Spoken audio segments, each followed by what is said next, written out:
Suamiku berniat meracuniku demi bisa menikah lagi.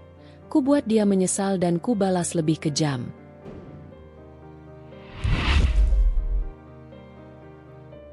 Resti duduk di teras rumahnya yang menghadap ke halaman kecil, memandangi pot-pot bunga yang baru saja disiramnya pagi itu. Aroma tanah basah bercampur wangi melati membuat udara terasa segar. Di tangannya, secangkir teh hangat mengepulkan asap tipis, sementara matanya sesekali melirik ke arah pagar besi hitam yang masih tertutup rapat. Rumah itu tak terlalu besar, namun tertata rapi. Dindingnya berwarna krem muda, dipadukan dengan jendela berbingkai kayu yang dipelitur halus. Lantai teras dilapisi keramik coklat tua yang bersih tanpa noda, dan kursi rotan di sudut selalu menjadi tempat favorit Resti untuk duduk menikmati pagi sebelum aktivitasnya dimulai. Di ruang dalam, terdengar suara langkah seseorang. Pintu kaca geser dibuka pelan, dan Vino, suaminya, muncul sambil mengenakan kemeja kerja yang baru disetrika. Wajahnya tampak segar, rambutnya disisir rapi, dan bau parfum lembut tercium setiap kali angin menerpa. "Tehnya sudah siap?" tanya Vino sambil tersenyum tipis. Resti mengangguk, lalu menuangkan teh dari teko ke cangkir lain. "Aku buatkan hangat, seperti biasanya. Kau pasti belum sarapan." Vino duduk di kursi rotan sebelahnya. "Nanti saja di kantor. Kalau aku sarapan sekarang, takutnya malah mengantuk di perjalanan." Mereka berbincang ringan, membahas cuaca yang belakangan tak menentu, tetangga baru yang pindah minggu lalu, dan rencana akhir pekan untuk berkunjung ke rumah orang tua Resti di pinggiran kota. Tak ada nada tinggi, tak ada wajah tegang, semuanya terasa biasa saja. Namun, bagi Resti, pagi seperti ini selalu meninggalkan rasa aneh di dadanya. Ada sesuatu dalam sorot mata Vino yang tak bisa ia jelaskan. Kadang lembut, kadang seperti menyimpan sesuatu yang tak terucap. Meski begitu, ia memilih untuk mengabaikannya, karena kehidupan rumah tangga mereka sejauh ini tak pernah diwarnai pertengkaran besar. Resti adalah wanita berusia 32 tahun. Tubuhnya ramping dengan kulit sawo matang yang sehat. Ia bekerja sebagai penulis lepas, mengerjakan artikel dan konten untuk beberapa klien dari rumah. Kesibukan itu membuatnya jarang keluar kecuali untuk belanja atau menemani Vino di acara keluarga. Vino sendiri bekerja di sebuah perusahaan distribusi alat kesehatan. Pekerjaannya menuntutnya sering bertemu orang, mengatur jadwal, bahkan kadang bepergian keluar kota. Dari luar, ia terlihat seperti suami ideal, bertanggung jawab, rapi, dan punya penghasilan stabil. Pagi itu, setelah meneguk setengah cangkir teh, Vino melirik jam tangannya. "Aku berangkat dulu. Nanti sore pulang agak malam. Ada rapat." Resti hanya mengangguk, lalu mengantarnya sampai pagar. Ia memperhatikan mobil Vino yang melaju pelan di jalan kompleks, lalu menghilang di tikungan. Setelah itu, ia kembali masuk, menyalakan laptop, dan mulai mengetik. Pekerjaannya memang tak mengharuskannya bangun terlalu pagi, tapi ia terbiasa memulai lebih awal agar siang nanti punya waktu untuk beristirahat. Menjelang siang, Resti keluar sebentar untuk berbelanja di pasar dekat rumah. Ia mengenal hampir semua penjual di sana, mulai dari ibu penjual sayur yang cerewet tapi ramah, sampai tukang ayam yang selalu memberinya potongan harga. Di perjalanan pulang, ia bertemu dengan Bu Ratna, tetangga yang rumahnya berjarak 3 pintu. "Resti, tadi aku lihat suamimu di kafe dekat kantor pos," kata Bu Ratna tiba-tiba. Resti tersenyum, mengira itu kebetulan. "Mungkin dia lagi ada janji dengan klien, Bu.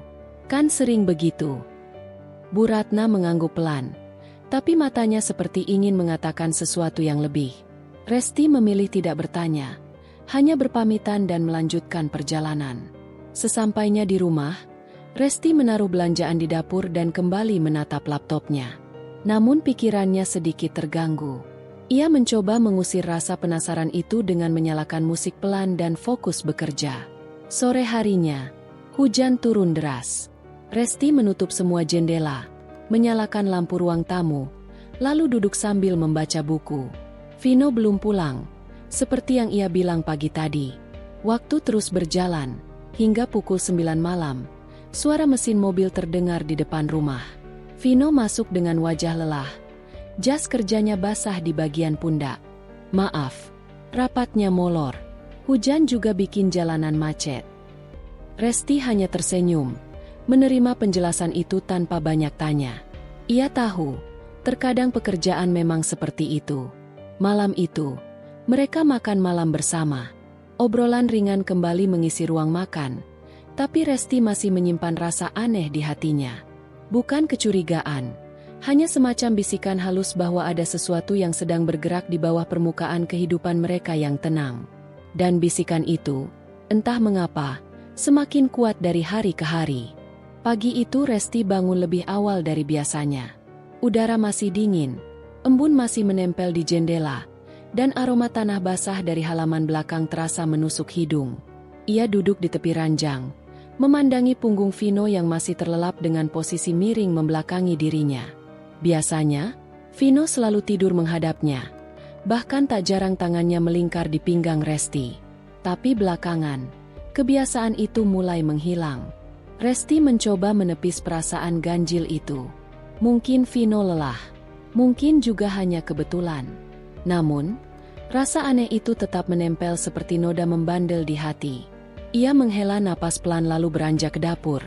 Berniat menyiapkan sarapan seperti biasa. Di meja makan, ia melihat sesuatu yang membuat langkahnya terhenti sejenak. Secangkir kopi bekas semalam, setengah terisi, dibiarkan di sudut meja. Ia yakin betul, tadi malam ia sudah membereskan semua gelas. Apalagi Vino biasanya tak pernah minum kopi larut malam. Resti menyentuh bibir cangkir itu, rasanya masih sedikit lengket, seakan ada sisa gula yang mengkristal. Ia menoleh ke arah kamar, memastikan Vino masih tidur. Perasaan ingin tahu mulai menggelitik pikirannya. Resti mencium aroma kopi itu, ada yang berbeda.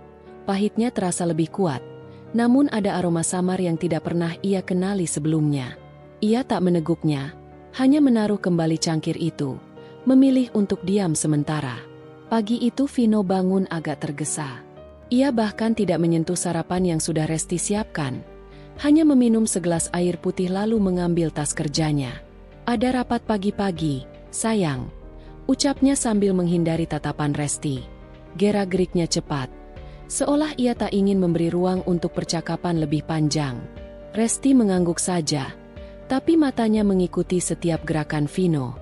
Saat Vino mengambil jaketnya, Resti melihat ada secari kertas kecil keluar dari saku kemeja. Kertas itu jatuh di lantai. Nyaris tak terdengar. Vino buru-buru memungutnya tanpa melihat ke arah Resti, lalu memasukkannya kembali ke dalam saku dengan tangan sedikit gemetar. Sepeninggal Vino, Resti duduk di meja makan sambil memainkan sendok. Pikirannya penuh tanda tanya. Bukan hanya soal kopi semalam atau secari kertas yang dijaga ketat oleh Vino, tapi juga perubahan kecil yang mulai terasa dalam sikap suaminya. Tatapan yang menghindar, sentuhan yang jarang, dan percakapan yang semakin singkat. Siang harinya, Resti memutuskan untuk membereskan lemari kerja Vino di ruang belakang. Ia punya alasan masuk akal, mencari berkas pajak yang katanya hilang. Tapi sebenarnya, ia hanya ingin mencari tahu apa yang akhir-akhir ini membuat Vino berubah. Di laci paling bawah, tersembunyi di bawah tumpukan map biru, ia menemukan sebuah amplop putih yang belum sempat tersegel. Di dalamnya, ada brosur rumah makan di luar kota dengan catatan tulisan tangan yang bukan milik Vino. Kita ketemu di sini, jam biasa. Jangan lupa bawa yang kemarin. Tulisan itu rapi, namun ada lengkungan huruf yang terlalu manis untuk ukuran tulisan laki-laki. Resti merasakan dadanya berdebar, tapi ia menahan diri untuk tidak langsung berasumsi. Ia menyelipkan kembali kertas itu persis seperti semula, lalu menutup laci. Malamnya, ketika mereka makan bersama, Resti mencoba membuka obrolan. "Kamu tadi siang makan di luar?" Vino berhenti mengunyah sebentar, lalu menjawab datar. "Iya, sama teman kantor." "Kenapa?" Resti tersenyum tipis, mencoba menyembunyikan rasa ingin tahunya. "Nggak apa-apa, cuma tanya." Namun, tatapan mata Vino yang menghindar saat menjawab membuat Resti semakin yakin bahwa ada sesuatu yang disembunyikan. Malam itu, Resti terbaring di tempat tidur dalam keadaan setengah terjaga. Suara langkah kaki Vino di ruang tamu terdengar samar. Ia mengintip dari balik pintu kamar dan melihat suaminya duduk di sofa, menatap layar ponsel dengan senyum yang jarang ia lihat belakangan ini. Senyum itu bukan untuknya. Resti menarik napas panjang. Ia tahu, apapun yang sedang terjadi, ia harus bersabar. Terlalu cepat bereaksi hanya akan membuat segalanya lebih sulit. Yang ia butuhkan sekarang adalah waktu, dan juga bukti. Resti mulai merasakan ada jarak yang aneh antara dirinya dan Vino. Bukan sekadar perubahan kecil yang bisa ia abaikan, melainkan serangkaian sikap yang perlahan namun konsisten membuat hatinya gundah. Awalnya ia menganggap semua itu hanya karena kesibukan pekerjaan Vino. Beberapa bulan terakhir, Vino memang mendapat tanggung jawab baru di kantornya. Namun, Resti cukup peka untuk menyadari bahwa kesibukan bukan satu-satunya alasan. Ada momen-momen yang terasa janggal, seperti tatapan mata yang menghindar ketika mereka berbicara, atau nada suara yang berubah menjadi dingin tanpa sebab yang jelas. Pagi itu, Resti sedang duduk di meja makan sambil menikmati teh hangat. Vino keluar dari kamar dengan kemeja rapi dan parfum yang cukup menyengat. Resti terdiam sejenak. Selama ini, Vino bukan tipe yang terlalu memedulikan wewangian, apalagi kalau hanya untuk pergi ke kantor. Parfumnya baru? Tanya Resti sambil mencoba tersenyum. Vino sempat terlihat kaget sebelum menjawab singkat. Ah, iya, kemarin dapat dari teman. Hanya itu yang ia katakan. Lalu buru-buru mengambil tas dan pamit. Resti menatap punggung suaminya hingga pintu tertutup. Perasaan aneh kembali menyusup. Ia memejamkan mata sebentar, mencoba mengusir pikiran negatif. Siang harinya, Resti memutuskan untuk membereskan lemari pakaian Vino. Bukan karena mencari sesuatu, tetapi karena memang sudah menjadi kebiasaannya merapikan rumah saat ada waktu luang. Namun di antara tumpukan baju, ia menemukan kemeja baru yang belum pernah ia lihat sebelumnya. Tag mereknya sudah dilepas, tapi lipatan khas toko masih ada. Ia mengernyit. Sejak kapan dia beli ini? Gumamnya. Ia mencoba mengingat kapan terakhir kali mereka berbelanja bersama. Vino jarang membeli baju tanpa Resti, kecuali memang ada yang memberinya. Tapi kali ini, entah kenapa, Resti merasa ada sesuatu yang disembunyikan. Beberapa hari kemudian, kecurigaannya semakin bertambah. Vino mulai sering pulang larut malam dengan alasan lembur. Kadang ia bahkan mengatakan ada pertemuan di luar kantor. Resti tak ingin langsung menuduh, tapi nalurinya sebagai istri memintanya untuk waspada. Malam itu, ketika Vino pulang, Resti sengaja menunggu di ruang tamu. "Kamu belum tidur?" tanya Vino agak terkejut. "Aku nunggu kamu. Mau tanya, kamu makan malam di luar ya?" Vino mengangguk sambil tersenyum tipis. "Iya, tadi ada rapat sambil makan sama klien." Resti memperhatikan wajahnya. Ada sisa lipstik samar di kerah kemeja Vino. Bukan warna yang ia kenal. Jantungnya berdegup lebih cepat.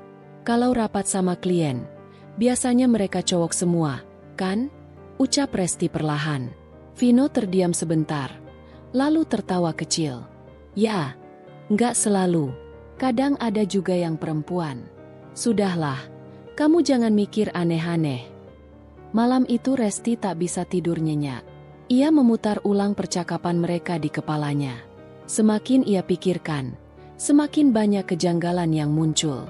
Keesokan harinya, Resti memutuskan untuk sedikit mencari tahu. Ia mencoba menghubungi salah satu teman dekat Vino yang juga bekerja di kantor yang sama, tapi jawabannya justru membuat hatinya semakin gelisah. "Setahu aku, Vino nggak ada rapat sama klien semalam, Rest," kata temannya di ujung telepon. Resti terdiam cukup lama setelah mendengar itu. Rasanya seperti ada batu besar yang menghantam dadanya. Ia menutup telepon dan duduk termenung di ruang tamu. Perlahan-lahan, potongan-potongan aneh dari perilaku Vino mulai menyatu dalam pikirannya. Namun Resti belum ingin bertindak gegabah. Ia memilih mengamati lebih lama, sambil menyimpan setiap detail yang ia temui. Ia tahu, langkah berikutnya harus dilakukan dengan hati-hati. Hari-hari berikutnya, jarak antara mereka semakin terasa. Vino mulai jarang sarapan di rumah. Sering beralasan sudah makan di luar. Ponselnya pun kini selalu dalam keadaan terkunci dengan kata sandi yang tidak pernah diberitahukan kepada Resti. Suatu sore, saat Vino mandi, Resti memberanikan diri membuka ponselnya. Ia mencoba beberapa kombinasi kata sandi, tapi tidak berhasil. Namun sebelum ia sempat mencoba lagi, suara Vino dari kamar mandi membuatnya panik dan buru-buru mengembalikan ponsel itu ke tempat semula. Meski begitu, Resti tahu waktunya akan tiba. Cepat atau lambat, ia akan menemukan apa yang sebenarnya terjadi.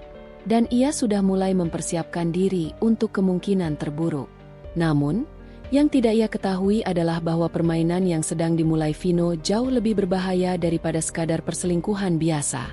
Pagi itu udara terasa dingin menusuk tulang. Hujan semalam masih menyisakan embun di dedaunan yang menempel di pagar rumah. Resti bangun lebih awal dari biasanya. Bukan karena ingin menyiapkan sarapan untuk Vino, melainkan karena kepalanya masih dipenuhi dengan semua potongan kejadian belakangan ini. Ia merasa seperti sedang memegang potongan puzzle yang belum sepenuhnya membentuk gambar utuh, tapi cukup untuk membuatnya mengerti arah dari gambar itu. Vino sedang di meja makan, mengenakan kemeja rapi warna abu-abu, sedang mengaduk kopi. Matanya fokus pada layar ponsel.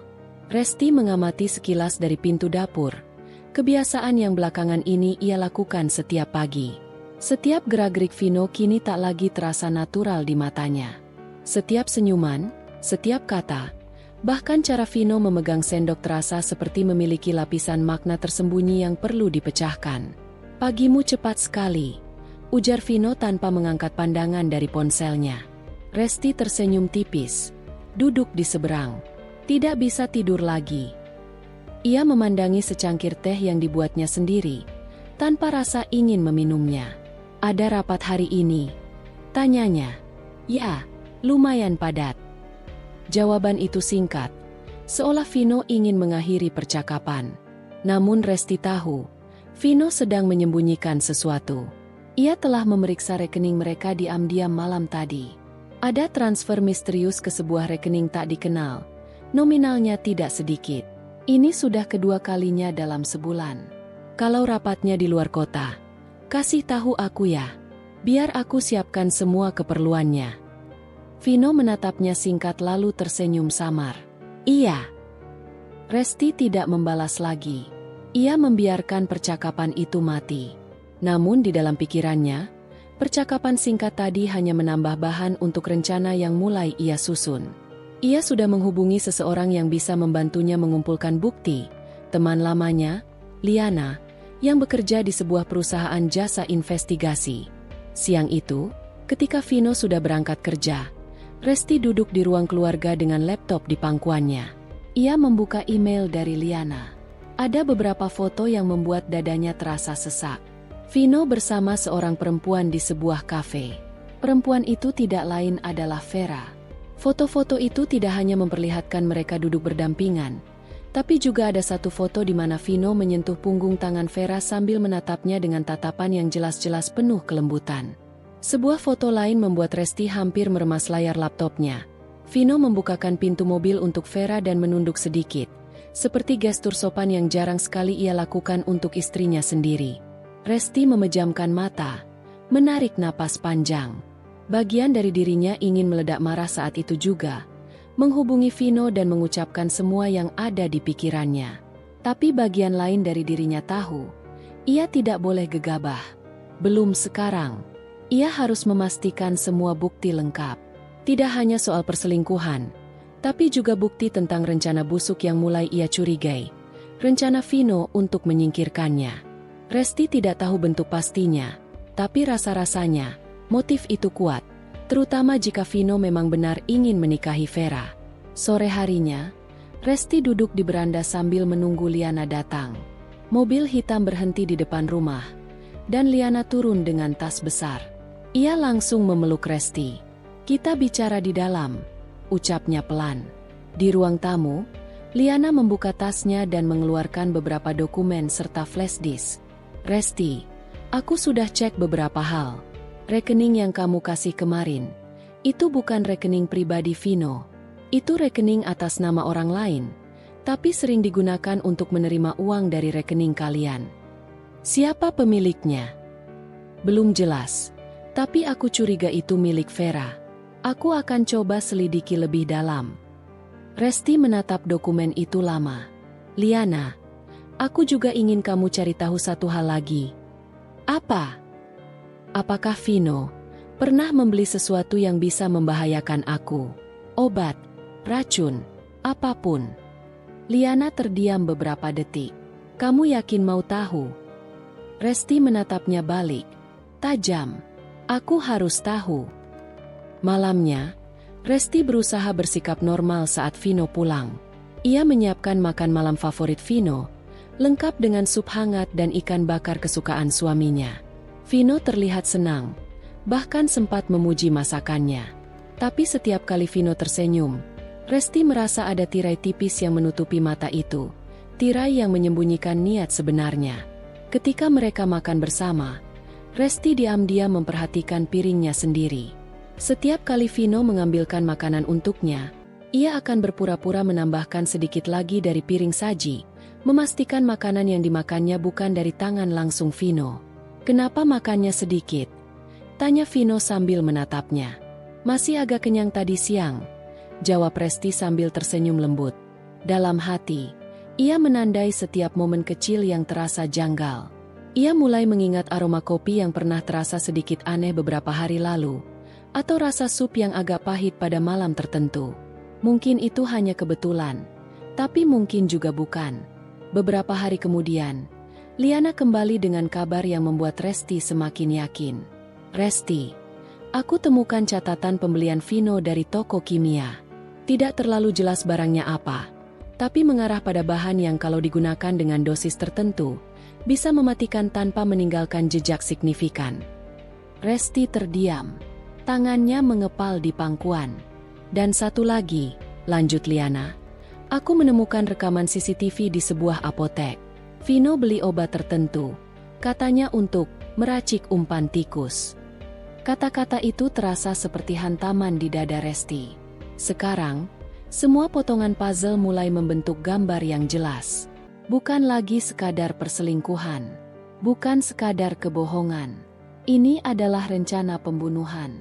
Namun Resti tidak meneteskan air mata. Tidak kali ini. Sebaliknya, ia tersenyum tipis pada Liana. Terima kasih. Mulai besok, kita akan lakukan tahap berikutnya. Liana mengerutkan kening. Tahap berikutnya. Ya, ujar Resti pelan, tapi penuh tekad. Kalau dia ingin menyingkirkanku demi Vera, aku akan membuatnya kehilangan segalanya dulu. Sampai dia tidak punya apa-apa selain penyesalan. Ia menatap keluar jendela, memandangi hujan yang mulai turun pelan. Ada sesuatu yang dingin di matanya, tapi bukan kesedihan. Itu adalah tatapan seseorang yang baru saja memutuskan untuk menjadi jauh lebih berbahaya dari orang yang mencoba melukainya. Pagi itu, Resti duduk di meja makan dengan secangkir teh hangat di hadapannya. Matahari yang masuk dari jendela memberi cahaya lembut di ruang makan yang biasanya terasa dingin. Meja kayu coklat tua itu menjadi saksi bisu ratusan kali sarapan tanpa percakapan berarti antara dia dan Vino. Tapi kali ini, Resti hanya sendirian. Vino sudah berangkat lebih awal, meninggalkan secarik catatan singkat di meja. Ada urusan, jangan tunggu aku makan siang. Tulisan tangan Vino terkesan tergesa, dan Resti tahu betul arti urusan itu. Hampir bisa dipastikan, urusan itu bernama Vera. Resti meraih ponselnya, membuka galeri, lalu menatap foto-foto yang dia ambil diam-diam beberapa hari lalu. Ada gambar Vino keluar dari restoran mahal bersama Vera, ada pula foto saat keduanya duduk di mobil, tertawa dengan jarak yang terlalu dekat untuk disebut rekan kerja. Setiap kali melihatnya, ada rasa perih di dada Resti, tapi kali ini dia berusaha menatapnya tanpa air mata. Dia mulai membiasakan diri, bukan untuk pasrah, tapi untuk bersiap. Sebelum menikah, Resti adalah wanita yang penuh ide. Dia punya bisnis kecil di bidang dekorasi rumah. Namun setelah menikah, Vino memintanya berhenti bekerja, dengan alasan ingin dia fokus mengurus rumah. Resti menuruti, karena percaya pada janji bahwa semua kebutuhan akan terpenuhi. Kini, Janji itu terasa seperti tali yang menjerat lehernya. Dia bergantung penuh pada Vino, baik secara finansial maupun kehidupan sehari-hari, dan itu membuatnya rawan disingkirkan. Resti sadar, jika ingin membalas, langkah pertama adalah memutus ketergantungan itu. Dia mengingat pesan dari salah satu teman lamanya, Ratri, yang pernah menawarinya kerja sama membuka toko daring. Resti menghubungi Ratri melalui pesan singkat, bertanya apakah tawaran itu masih berlaku. Tak butuh waktu lama, balasan masuk. Masih banget, kalau mau, kita ketemu sore ini. Ada banyak yang bisa kita bahas. Resti tersenyum tipis. Ini bukan sekadar mencari penghasilan. Ini tentang membangun pijakan sendiri. Sore itu, Resti bertemu Ratri di sebuah kafe yang suasananya hangat. Aroma kopi dan suara musik akustik menemani mereka. Ratri, dengan rambut dikuncir sederhana, langsung mengeluarkan laptop dan menunjukkan rancangan bisnis. Mereka akan menjual perlengkapan dekorasi rumah yang elegan namun terjangkau. Resti, yang dulu menguasai desain, segera memberikan masukan tentang konsep dan tren terbaru. Ratri kagum, dan mereka sepakat untuk memulai minggu depan. Modal awal akan mereka bagi dua. Untungnya, Resti masih punya sedikit tabungan dari masa lalu, yang selama ini dia simpan di rekening terpisah tanpa sepengetahuan Vino. Sepulang dari kafe, Resti merasakan semangat yang sudah lama hilang.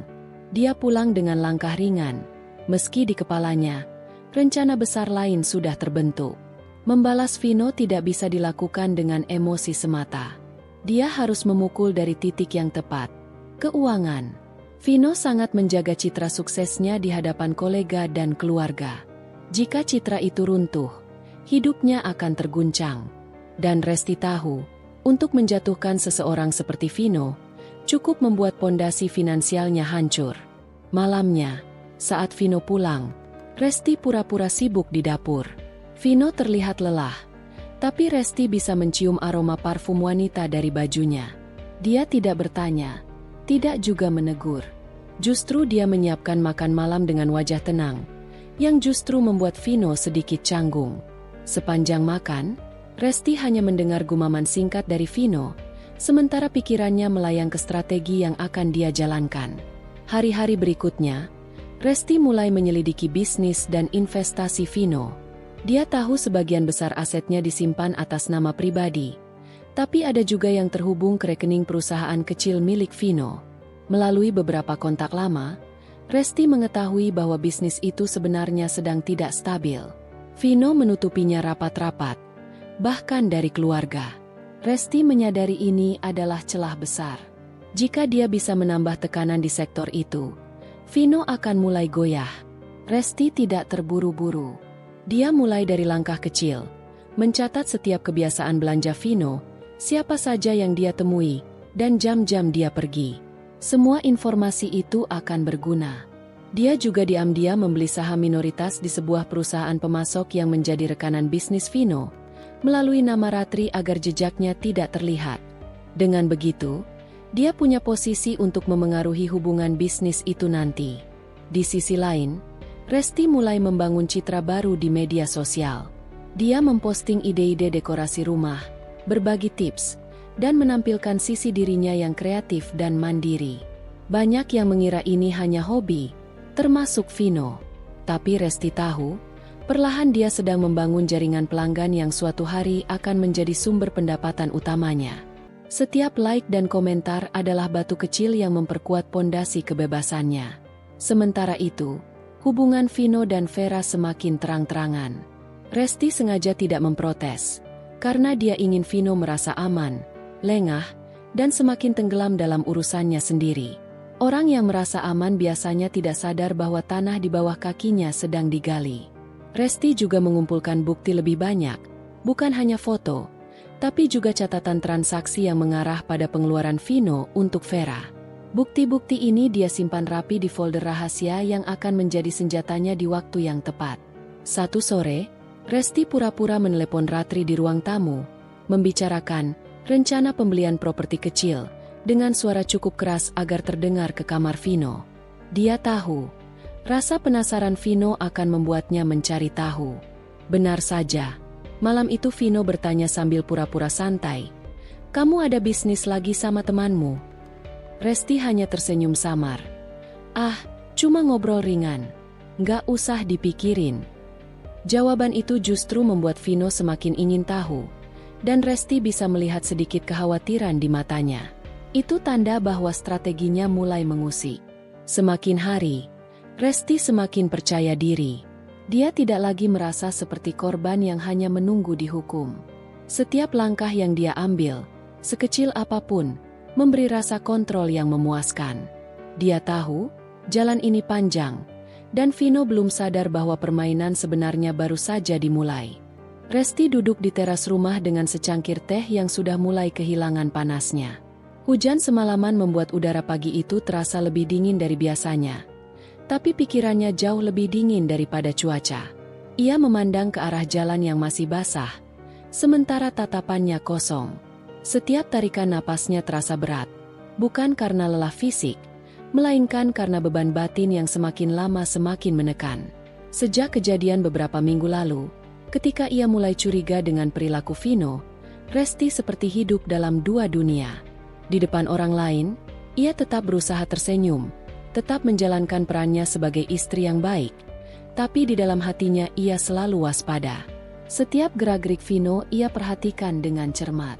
Setiap kata yang keluar dari mulut suaminya ia simpan dalam ingatan, mencoba mencari benang merah yang bisa menjawab semua kecurigaannya. Pagi itu, Vino berangkat lebih awal dari biasanya. Katanya, ada urusan penting di luar kota. Tapi Resti tahu, di kalender kerja Vino tidak ada jadwal dinas keluar kota.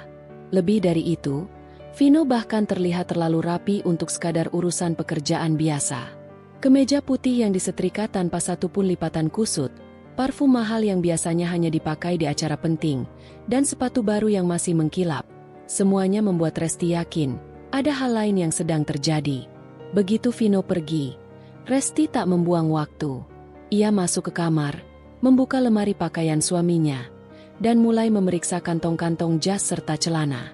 Tangannya sedikit bergetar ketika menemukan sebuah amplop putih di saku jas Vino. Saat dibuka, amplop itu berisi kwitansi pembayaran hotel bintang 5 di pusat kota, lengkap dengan tanggal menginap 2 hari yang lalu. Jantung Resti berdegup kencang. Ia tahu, di tanggal itu Vino bilang pulang larut karena ada rapat mendadak. Tapi kini, bukti di tangannya mengatakan hal yang berbeda.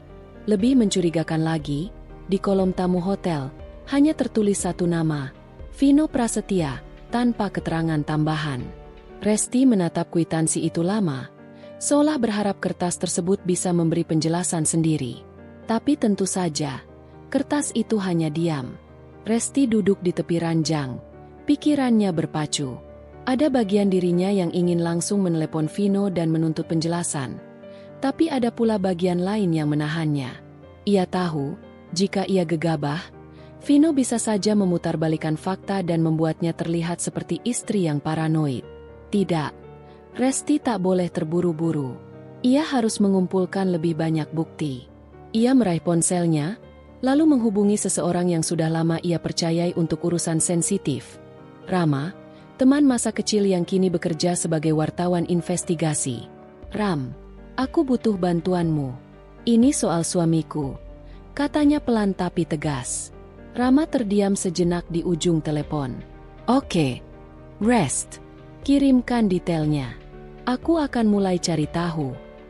Resti pun menceritakan semua yang ia tahu. Kwitansi hotel, perubahan perilaku Vino, dan kecurigaannya bahwa ada orang ketiga yang terlibat. Rama mendengarkan tanpa memotong, lalu menjanjikan akan mulai mengawasi gerak-gerik Vino mulai hari itu juga. Sementara itu, di tempat lain, Vino sedang duduk di sebuah kafe mewah bersama Vera. Wanita itu tampil elegan dengan gaun hitam sederhana dan rambut yang disanggul rapi.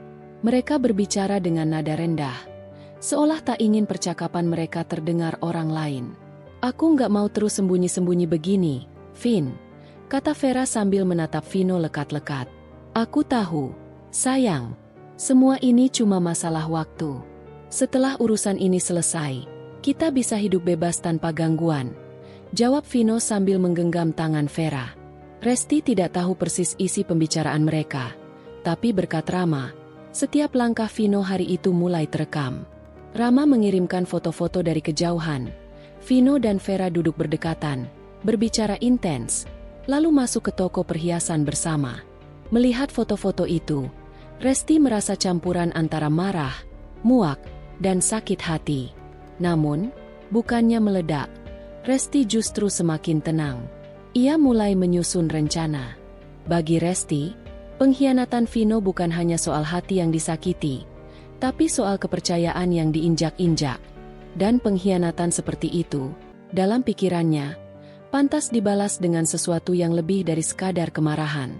Malamnya, ketika Vino pulang, Resti sudah kembali menjadi istri yang manis.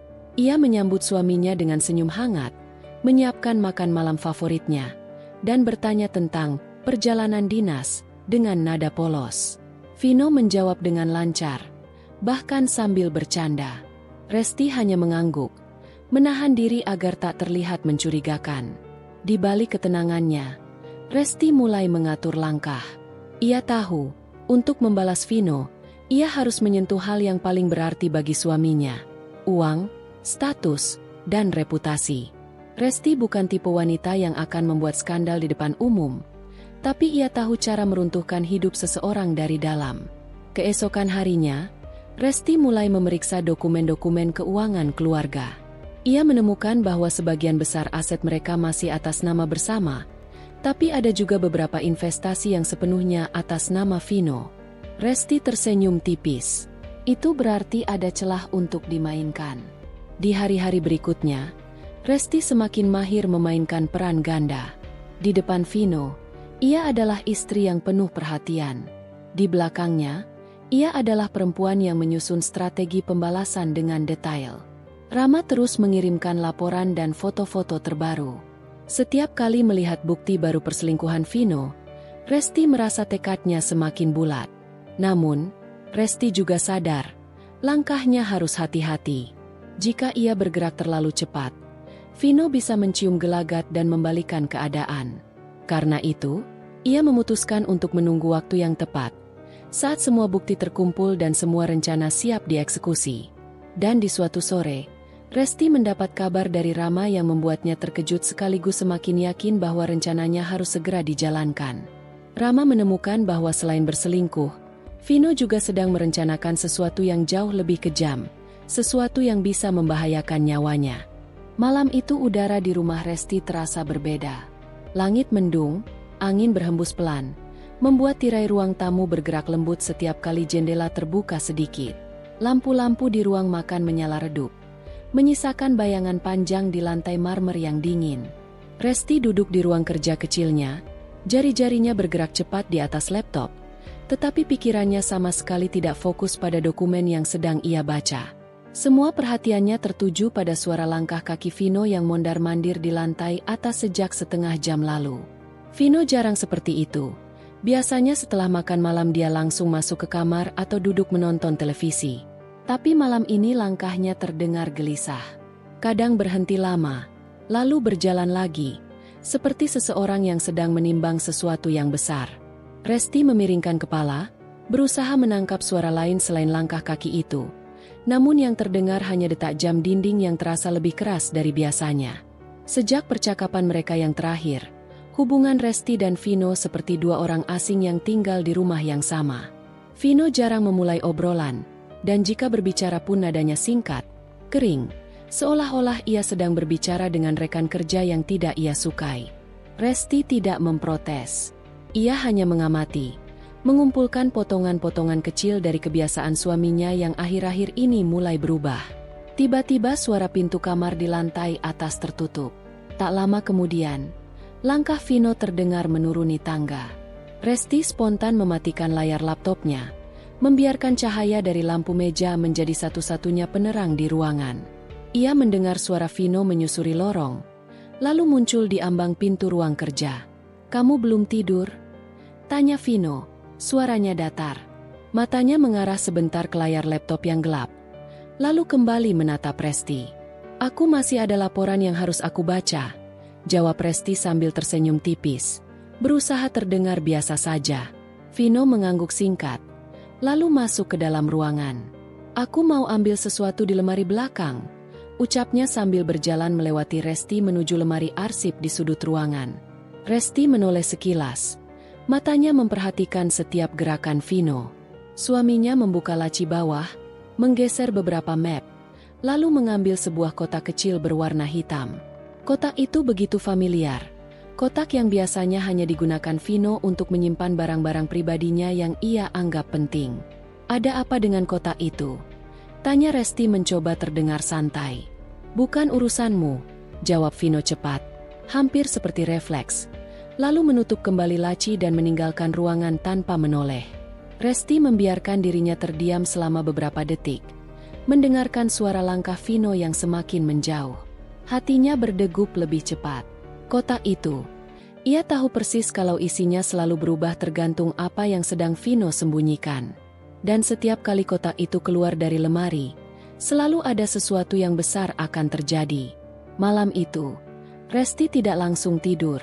Ia menunggu hingga rumah benar-benar sunyi, memastikan Vino sudah terlelap. Lalu ia bangkit perlahan, berjalan di atas lantai kayu yang berderit pelan menuju kamar suaminya.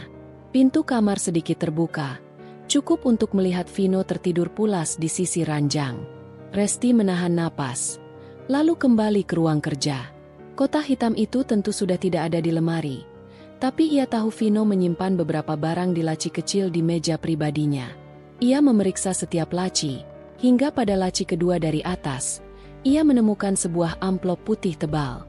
Saat ia membukanya, isi di dalamnya membuat perutnya seperti terikat simpul.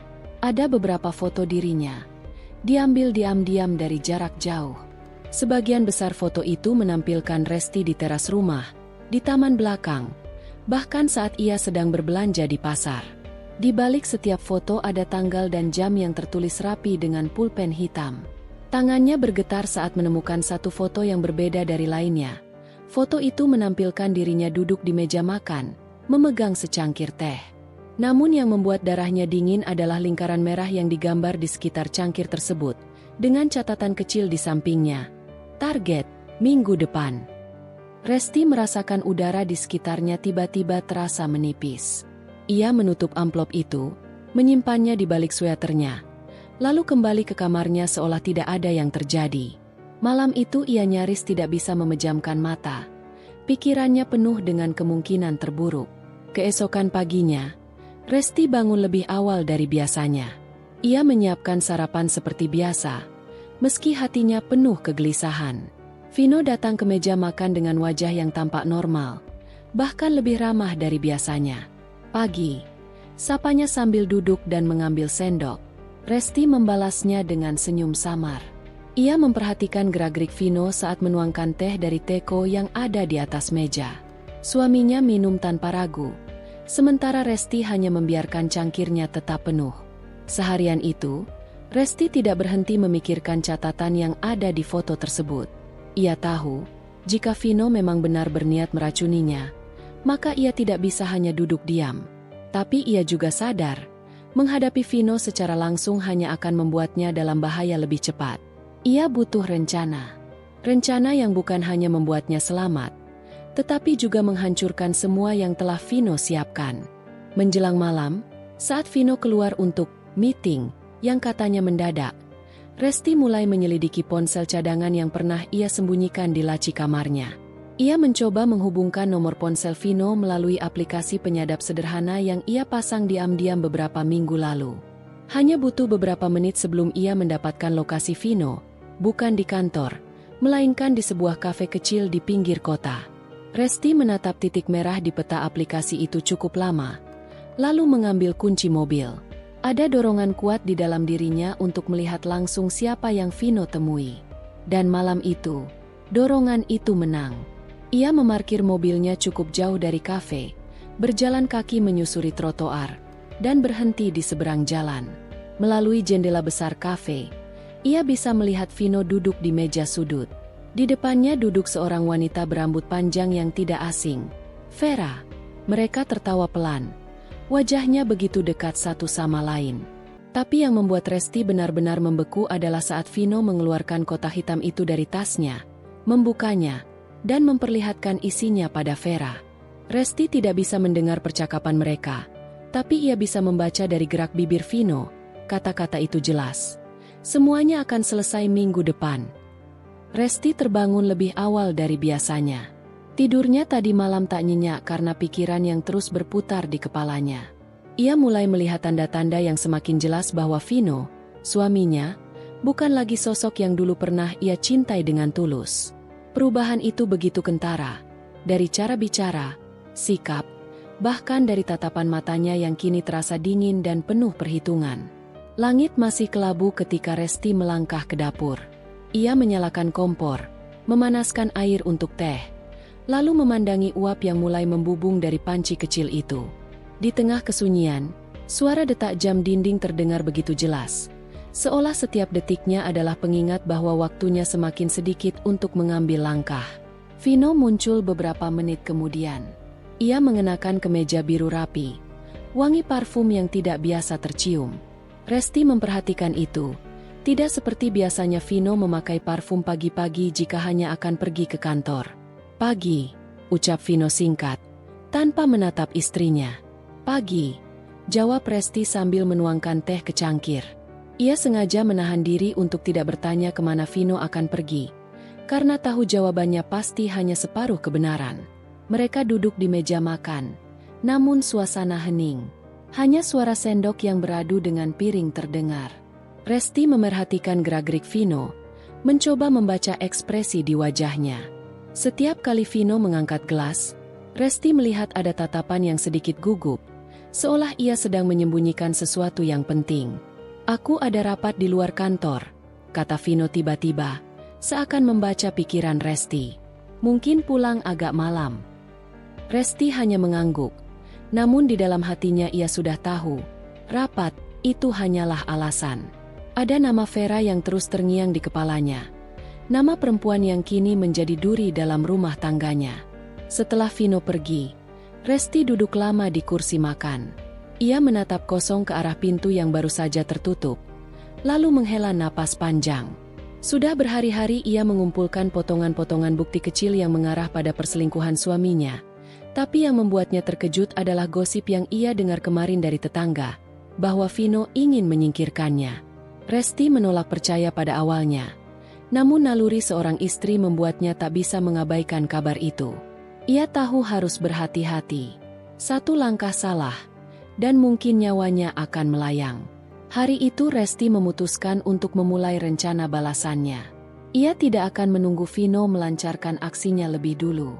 Dalam pikirannya, jika ia ingin selamat, ia harus lebih cepat, lebih cerdas, dan lebih kejam dari Vino. Ia mengambil ponsel dan menghubungi Yulia, sahabat lamanya yang bekerja di bank. Yulia adalah orang yang paham seluk-beluk keuangan, dan Resti tahu ia akan membutuhkannya. "Yul, aku mau ketemu. Ada urusan penting," kata Resti dengan suara rendah namun tegas. Mereka bertemu di sebuah kafe kecil di pusat kota. Yulia langsung tahu ada sesuatu yang serius dari raut wajah Resti. "Kamu kelihatan tegang banget. Ada apa?" tanya Yulia sambil menyeruput kopi. Resti menunduk sejenak, lalu mulai bercerita. Ia tidak menutupi apapun tentang perubahan sikap Vino, tentang Vera, dan tentang rumor bahwa Vino berniat meracuninya. Yulia terdiam mendengar itu, lalu menatap Resti dengan sorot mata penuh simpati, sekaligus prihatin. "Kalau semua ini benar, kamu nggak boleh diam. Kamu harus punya kendali, terutama soal keuangan. Itu kuncinya. Kalau dia nggak punya akses uang, dia nggak akan bisa bergerak sebebas sekarang," kata Yulia mantap. Resti mengangguk. "Makanya aku butuh bantuan kamu. Aku mau tahu semua rekening atas nama dia, aset-aset yang dia punya, bahkan yang mungkin dia sembunyikan." Yulia berpikir sejenak. "Aku bisa bantu, tapi ini butuh waktu dan harus hati-hati. Kalau dia curiga, semua bisa gagal." Sepanjang sore mereka berdiskusi, menyusun langkah demi langkah. Resti merasa ada sedikit rasa lega karena kini ia tidak sendirian. Namun ia tahu ini baru permulaan, dan jalan ke depan akan panjang serta penuh risiko. Malamnya, ketika Vino pulang, Resti sudah kembali menjadi istri yang tampak biasa saja. Ia menyambut Vino dengan senyum kecil, seolah tidak tahu apa-apa. Vino terlihat lelah, namun di matanya ada cahaya berbeda, bukan cahaya kasih sayang, melainkan cahaya ambisi. Saat makan malam, Vino bercerita tentang proyek baru yang ia tangani. Resti mendengarkan sambil sesekali tersenyum, padahal pikirannya sedang menghitung-hitung langkah berikutnya. Ia tahu, untuk menjatuhkan Vino, ia harus menyentuh titik terlemahnya, kekuasaan dan uang. Malam itu, ketika Vino sudah tertidur, Resti duduk di ruang tamu dengan laptopnya. Ia mulai membuka catatan lama, dokumen-dokumen keuangan keluarga yang selama ini ia simpan. Dari situ, ia menemukan beberapa transaksi aneh yang mengarah ke rekening tak dikenal. Itu mungkin milik Vera, atau seseorang yang membantu Vino. Resti tersenyum tipis. Setiap data itu seperti potongan puzzle yang ia pasang satu persatu. Begitu semua lengkap, ia akan menyerang, bukan hanya untuk membalas dendam, tapi untuk memastikan Vino tidak punya kesempatan bangkit lagi. Namun ia sadar, langkah ini berbahaya. Jika Vino mencium gerak-geriknya, segalanya bisa berakhir tragis. Karena itu, Resti memutuskan untuk tetap berpura-pura tidak tahu, sambil perlahan mengulur waktu. Keesokan harinya, ia kembali menghubungi Yulia untuk mengatur pertemuan dengan seseorang yang bisa membantu melacak kepemilikan aset secara rahasia. Yulia menyebutkan nama seorang kenalannya, seorang konsultan hukum yang paham cara menguliti aset tanpa meninggalkan jejak. Pertemuan itu diatur di sebuah restoran yang jarang dikunjungi orang. Resti datang mengenakan pakaian sederhana, rambut diikat, dan tanpa make-up mencolok. Ia ingin sebisa mungkin tidak menarik perhatian. Konsultan itu, pria parubaya bernama Surya, mendengarkan cerita Resti dengan tenang. Sesekali ia mencatat sesuatu di buku kecilnya. Kalau yang kamu ceritakan ini benar, maka kita bicara soal pengalihan aset besar-besaran. Tapi ingat, setiap langkah harus legal, supaya nanti kalau sampai ke meja hijau, kamu di posisi aman, jelas Surya. Resti mengangguk. Saya tidak mau melanggar hukum, tapi saya mau dia jatuh sampai nggak bisa bangkit lagi. Surya tersenyum tipis. Itu bisa diatur. Tapi saya butuh semua bukti yang kamu punya, sekecil apapun. Dari situ kita mulai. Hari-hari berikutnya, Resti menjalani kehidupan ganda. Di depan Vino, ia tetap menjadi istri yang patuh. Namun di belakangnya ia mengatur strategi licik yang perlahan-lahan mencabut semua akar kekuasaan Vino. Ia memotong akses Vino ke beberapa rekening bersama, memindahkan sebagian dana ke rekening pribadinya, dan mengurus dokumen legal untuk melindungi aset yang ia miliki atas namanya sendiri. Vino mulai merasa ada sesuatu yang janggal. Ia beberapa kali bertanya soal saldo rekening yang tiba-tiba berkurang, namun Resti menjawab dengan alasan yang masuk akal, tagihan renovasi rumah, biaya perawatan mobil, dan sebagainya. Namun yang Vino tidak tahu, semua itu hanyalah awal. Resti sudah menyiapkan pukulan yang lebih keras, yang akan membuat Vino terjerembab ke titik terendah hidupnya. Dan di saat Resti menyiapkan serangan itu, ia tidak sadar bahwa Vino juga sedang mempercepat rencananya sendiri. Resti terbangun pagi itu dengan perasaan yang berat. Matahari sudah menembus tirai kamarnya, tetapi ia belum ingin beranjak. Semua rencananya kini sudah mulai mengerucut, tetapi yang paling sulit adalah bagian akhir, membuat Vino kehilangan semua yang ia miliki, termasuk rasa percaya diri dan wibawanya. Ia tidak sekadar ingin membalas dendam, tetapi ingin membuatnya merasakan kepahitan yang bahkan tidak pernah ia bayangkan sebelumnya.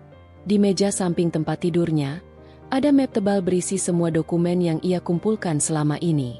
Surat tanah, akta kepemilikan rumah, rekening bank, bukti transfer, bahkan salinan kontrak kerja Vino. Semua itu ia peroleh dari berbagai sumber. Sebagian dari karyawan Vino sendiri yang sudah ia dekati secara perlahan dengan iming-iming atau sekadar empati yang tulus. Resti paham, untuk menjatuhkan seseorang seperti Vino, ia harus menguasai medan. Dan sekarang, ia sudah berada di titik di mana satu langkah kecil saja bisa membuat Vino jatuh terjerembab. Ia menyiapkan sarapan sederhana, bukan untuk Vino, melainkan untuk dirinya sendiri. Sejak beberapa bulan terakhir, ia sudah berhenti melayani Vino layaknya seorang istri yang peduli. Tidak ada lagi kopi hangat di pagi hari untuknya, tidak ada lagi bekal makan siang, bahkan tidak ada tegur sapa kecuali jika terpaksa. Sikap dingin ini awalnya membuat Vino marah, tetapi lama-kelamaan, ia mulai terbiasa, atau setidaknya pura-pura tidak peduli. Namun Resti tahu, di dalam hati Vino tetap terusik.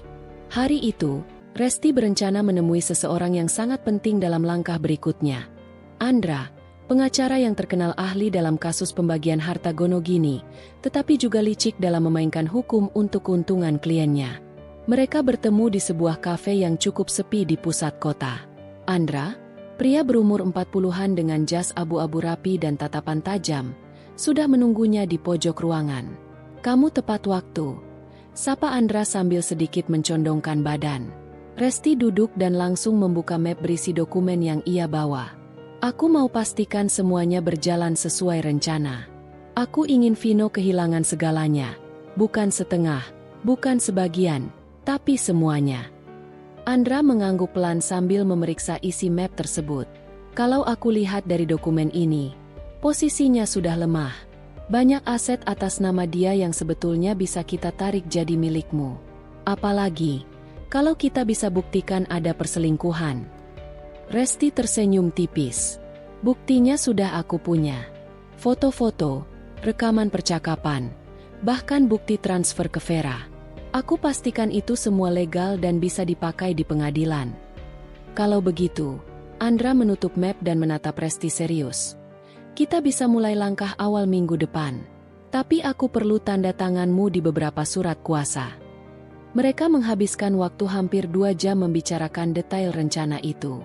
Resti merasa lega, tetapi ia tahu, permainan ini belum selesai. Ia harus tetap menjaga jarak agar Vino tidak curiga. Ketika ia pulang sore itu, Vino sudah ada di rumah, duduk di ruang tamu sambil memainkan ponselnya. Ekspresinya datar, tetapi matanya sedikit menyipit saat melihat Resti masuk. "Dari mana?" tanyanya singkat. Resti melepaskan sepatu tanpa menatapnya. "Keluar sebentar. Ada urusan." Vino menghela napas panjang, lalu berkata dengan nada setengah sindiran, "Akhir-akhir ini kamu sering keluar. Hati-hati, nanti aku pikir kamu punya rahasia." Resti menghentikan langkahnya, lalu menoleh perlahan. "Rahasia? Kalau aku punya, itu pasti karena aku belajar dari orang yang tepat." Vino terdiam sejenak. Mereka saling bertukar tatap, seperti dua orang yang sedang berhadapan di medan perang, masing-masing menyembunyikan senjata. Malam itu, Resti kembali mengamati Vino dari jauh. Ia melihat Vino menerima telepon sambil tersenyum kecil, senyum yang sudah ia kenal, senyum yang hanya muncul ketika ia bicara dengan Vera. Resti tidak marah lagi, justru ia merasa puas. Semakin dalam Vino terjebak dalam perselingkuhannya, semakin besar peluang Resti untuk menghancurkannya. Keesokan harinya, Resti memulai bagian kedua dari rencananya. Ia menemui Sinta, salah satu mantan karyawan Vino yang dipecat tanpa alasan jelas. Sinta menyimpan banyak dendam pada Vino, dan Resti tahu ia bisa memanfaatkannya. "Aku mau kamu ceritakan semua yang kamu tahu," kata Resti di sebuah warung kopi kecil dekat pasar. "Bagaimana dia kelola bisnisnya, siapa saja rekanan yang dia tipu, dan terutama kebiasaan buruknya yang orang luar tidak tahu." Sinta tertawa kecil, tetapi matanya penuh amarah. "Kamu nggak akan percaya. Dia itu nggak cuma selingkuh, tapi juga sering main proyek gelap. Banyak uang yang nggak masuk pembukuan. Kalau itu dibuka, habislah dia." Resti mendengarkan dengan seksama, mencatat setiap detail. Informasi dari Sinta akan menjadi peluru tambahan. Ia sudah bisa membayangkan bagaimana Vino nanti akan tersudut bukan hanya oleh masalah rumah tangga, tapi juga masalah hukum dan finansial. Beberapa hari berikutnya, Resti mulai mengatur waktunya dengan cermat. Pagi ia berperan seperti biasa, menjalani rutinitas rumah tangga sekadarnya. Lalu siang hingga sore ia keluar untuk mengumpulkan bukti dan menemui orang-orang yang bisa membantunya. Malam harinya, Ia mengatur semua dokumen di laptop pribadinya yang sudah ia kunci dengan password berlapis. Suatu malam, ketika Resti sedang menulis catatan, ponselnya berdering. Nomor yang tidak ia kenal. Ia mengangkatnya dengan hati-hati. "Bu Resti?" Suara di ujung sana terdengar ragu. "Ya, siapa ini?" "Saya teman lama Vera. Saya nggak tahu harus bilang ini atau enggak. Tapi, Vera sering cerita kalau Vino mau ninggalin ibu. Bahkan, dia pernah bilang, Vino mau kasih sesuatu di minuman ibu supaya ibu sakit parah." Resti memejamkan mata, menahan emosi yang bergejolak. Ia sudah menduga, tetapi mendengarnya langsung dari orang lain membuat rasa dingin menjalar ke seluruh tubuhnya. "Terima kasih sudah bilang," jawab Resti pelan. "Tolong, jangan bilang ke siapa-siapa kalau sudah bicara denganku." Setelah menutup telepon, Resti duduk lama dalam keheningan. Rencananya kini terasa semakin sah. Vino bukan hanya pengkhianat, tetapi juga ancaman nyata bagi hidupnya. Membuatnya miskin hingga jadi gelandangan bukan lagi sekadar balas dendam, tapi kebutuhan untuk keselamatan dirinya sendiri. Malam itu, ia tidur dengan pikiran yang lebih mantap. Tahap akhir rencananya sudah dekat. Dan ia tahu, ketika saat itu tiba, tidak akan ada yang bisa menyelamatkan Vino, bahkan Vera sekalipun. Resti duduk di teras rumah kontrakan kecil yang kini ia tempati bersama kedua anaknya. Udara pagi terasa sejuk, namun di hatinya ada rasa hangat bercampur lega. Perjalanan panjang yang ia lalui dari seorang istri yang nyaris kehilangan nyawa, hingga menjadi wanita yang berdiri di atas kakinya sendiri, adalah sesuatu yang tak pernah ia bayangkan sebelumnya. Secangkir teh hangat di genggamannya mengepulkan uap tipis, dan dari kejauhan terdengar suara ayam jantan tetangga. Pagi itu, ia sengaja duduk lebih lama di teras. Sementara anak-anaknya masih tertidur, pikirannya kembali melayang ke peristiwa beberapa bulan terakhir. Bagaimana semua dimulai dari rencana busuk Vino, bagaimana Vera masuk dan menghancurkan rumah tangganya, dan bagaimana ia perlahan bangkit, membalik keadaan, hingga membuat Vino tak hanya kehilangan harta, tetapi juga harga diri. Resti tersenyum tipis. Ia masih ingat saat terakhir kali bertemu Vino. Pria itu duduk di tepi trotoar, baju lusuh, rambut kusut, memandang kosong mobil-mobil yang lewat. Tidak ada lagi aroma parfum mahal yang dulu menempel di tubuhnya. Tidak ada lagi kemeja rapi atau jam tangan mewah yang sering ia pamerkan. Sekarang, Vino hanyalah bayangan suram dari sosok yang pernah ia cintai. Tetapi Resti tak membiarkan pikirannya hanya terjebak di masa lalu. Ia tahu, meski sudah menang, hidup tetap harus berjalan. Ia masih punya tanggung jawab besar untuk membesarkan anak-anaknya. Itulah sebabnya sejak beberapa minggu lalu, ia mulai merintis usaha kecil-kecilan di rumah kontrakan ini. Usaha itu dimulai dari keterampilan memasak yang ia miliki. Awalnya, hanya membuat pesanan kue kecil untuk tetangga. Namun kabar cepat menyebar, dan dalam waktu singkat, pesanan datang dari berbagai arah. Resti bahkan sudah mulai menerima orderan dari beberapa toko kue di sekitar kota.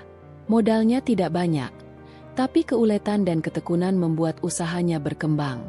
Suara langkah kaki kecil terdengar dari dalam rumah. "Mama!" Suara Rani, anak bungsunya, terdengar manja sambil mengucek matanya. Resti menoleh dan tersenyum.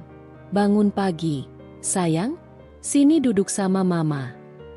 Rani memanjat kursi di sebelahnya, duduk, lalu memeluk pinggang ibunya.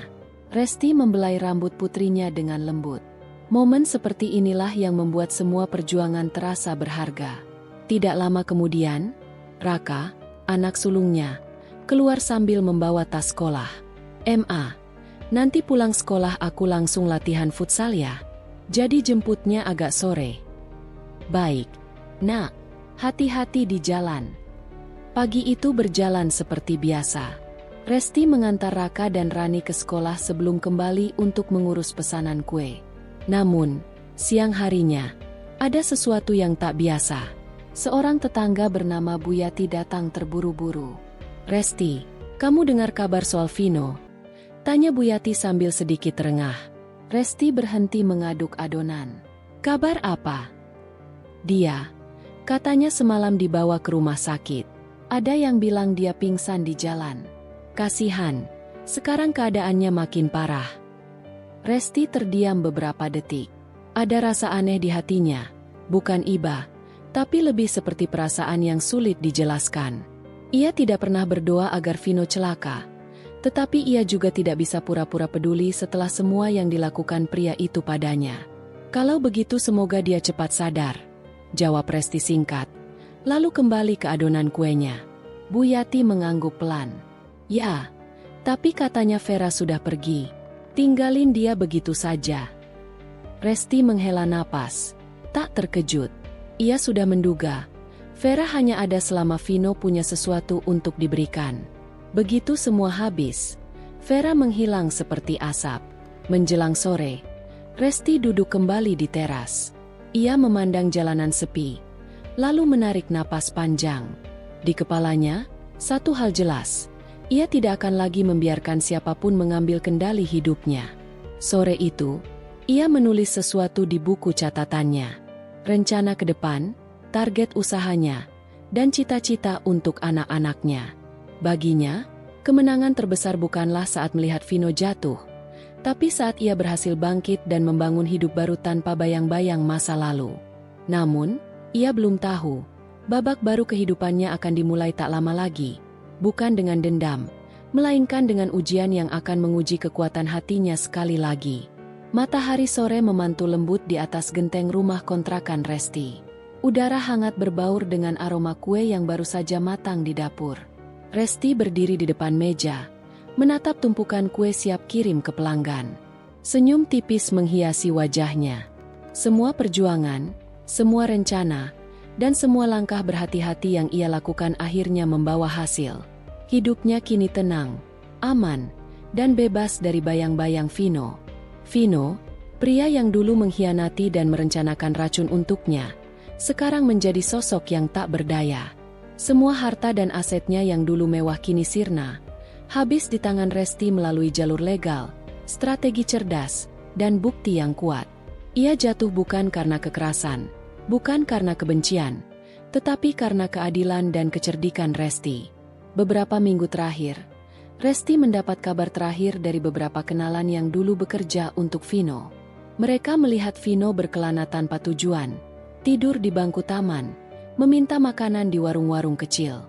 Ia menjadi gelandangan, bukan karena orang lain menghancurkannya secara fisik, tetapi karena keserakahannya sendiri dan pengkhianatannya. Resti menatap keluar jendela. Ia merasa lega sekaligus hampa. Tidak ada kebahagiaan yang bisa ia rasakan dari penderitaan orang lain, meski orang itu sudah menyakiti dirinya begitu dalam. Yang tersisa hanyalah kepuasan bahwa ia dan anak-anaknya kini aman, bebas dari ancaman, dan memiliki masa depan yang bisa dibangun dengan tangan sendiri. Anak-anaknya berlari-lari di halaman kecil kontrakan. Tawa mereka mengisi udara sore itu, membawa kebahagiaan sederhana yang selama ini hilang ketika Vino masih menguasai rumah dan hidup mereka. Resti menyadari, kemenangan terbesar bukan tentang membuat Vino jatuh, tetapi tentang memulai hidup baru yang lebih baik, jujur, dan damai. Ia menutup jendela dapur dan duduk di kursi teras. Secangkir teh di tangan, Resti menarik napas panjang. Pikiran tentang masa lalu, pengkhianatan, dan balas dendam kini menjadi pelajaran yang akan selalu ia ingat. Ia belajar bahwa kekuatan seorang wanita bukan hanya pada kemampuan untuk bertahan, tetapi juga pada kemampuan untuk berdiri tegak, membuat keputusan tepat, dan membangun hidup tanpa bergantung pada orang yang salah. Senyum Resti kini tulus. Ia menatap langit yang mulai memerah saat senja datang. Hidupnya tidak sempurna, tetapi bebas dari racun, tipu daya, dan pengkhianatan. Anak-anaknya sehat dan bahagia. Usahanya mulai berkembang, dan masa depan menanti dengan harapan. Di kejauhan, Resti melihat sosok Vino yang dulu menakutkan kini hanyalah bayangan lemah dari dirinya sendiri. Ia tidak lagi merasa benci, hanya rasa lega karena keadilan telah ditegakkan dengan caranya sendiri, tanpa kekerasan, tanpa kebohongan, tapi dengan kepintaran, ketegasan, dan keberanian. Resti menegakkan tubuhnya. Masa lalu adalah pelajaran, hari ini adalah kemenangan, dan masa depan adalah halaman kosong yang siap ia tulis sendiri. Senyum anak-anaknya yang riang di halaman menjadi bukti nyata bahwa semua perjuangan, semua rencana, dan semua kesabaran yang ia lakukan, akhirnya membuahkan hasil yang pantas. Ia meneguk teh terakhir di cangkirnya, memandang langit senja, dan dalam hati berkata, "Aku sudah bebas. Dan kini, aku akan hidup untuk kebahagiaan kami sendiri."